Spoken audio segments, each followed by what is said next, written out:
Every year, the United States tax system confuses millions of people, including many native English speakers.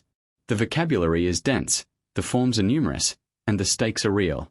Today, we demystify the U.S. tax system for English learners. You will understand the key documents, the filing process, and the vocabulary you need to talk to an accountant or use tax software confidently. Welcome to C1 English in Context. U.S. tax vocabulary is a specialized register. Once you know the key terms, the conversations become manageable. We cover two conversations: calling an accountant to understand your tax situation and using tax software with a support agent. Key terms: W-2, 1099, adjusted gross income, deductions, withholding, and refund versus owed.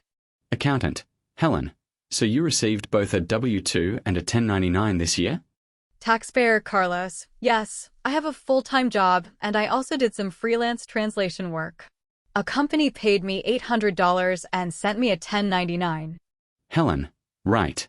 With the 1099, you are considered self-employed for that income. That means you owe self-employment tax on top of regular income tax, about 15.3%.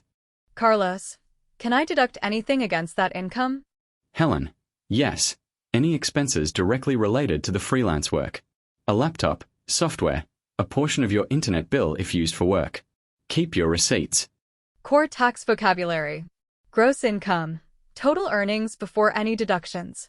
Adjusted gross income or AGI, gross income minus specific deductions. Standard deduction versus itemizing. Most Americans take the standard deduction, a fixed amount that reduces taxable income.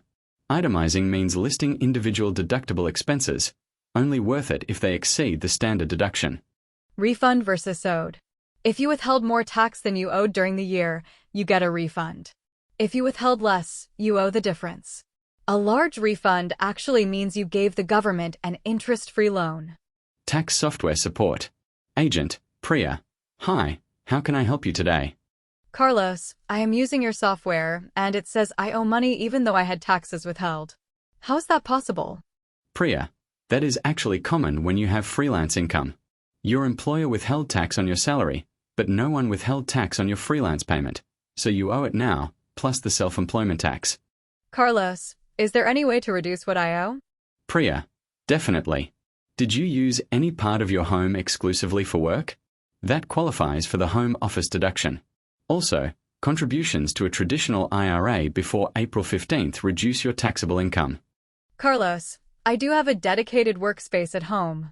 I did not know that qualified. Contributions to a traditional IRA reduce your taxable income. This is one of the most powerful legitimate tax reductions available to individuals. The deadline is typically April 15th of the following year. Home office deduction requires exclusive and regular use. A dining table where you sometimes work does not qualify. A room used only for work does. Estimated quarterly taxes. If you earn significant freelance income, you are required to pay taxes 4 times per year, not just at filing. Failing to do so may result in a penalty. Can I deduct that against my self-employment income? My adjusted gross income after deductions is lower than my gross salary. I have a dedicated workspace I use exclusively for work. Should I make estimated quarterly payments going forward? What is the difference between a W-2 and a 1099? A W-2 is issued by an employer for salaried or hourly work, showing wages and tax withheld. A 1099 is issued for freelance or contract work where no tax was withheld. Why might you owe taxes even if your employer withheld money all year? If you had additional income, such as freelance payments where no withholding occurred, you owe the tax on that income plus self-employment tax at filing. Today you learned the vocabulary of the U.S. tax system: W-2s, 1099s, deductions, AGI, and the home office deduction. Key takeaway: freelance income is taxed differently.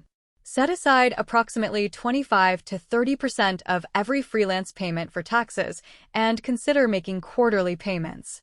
Next episode: Entrepreneurship and Startup Culture, the language of pitching and building a business.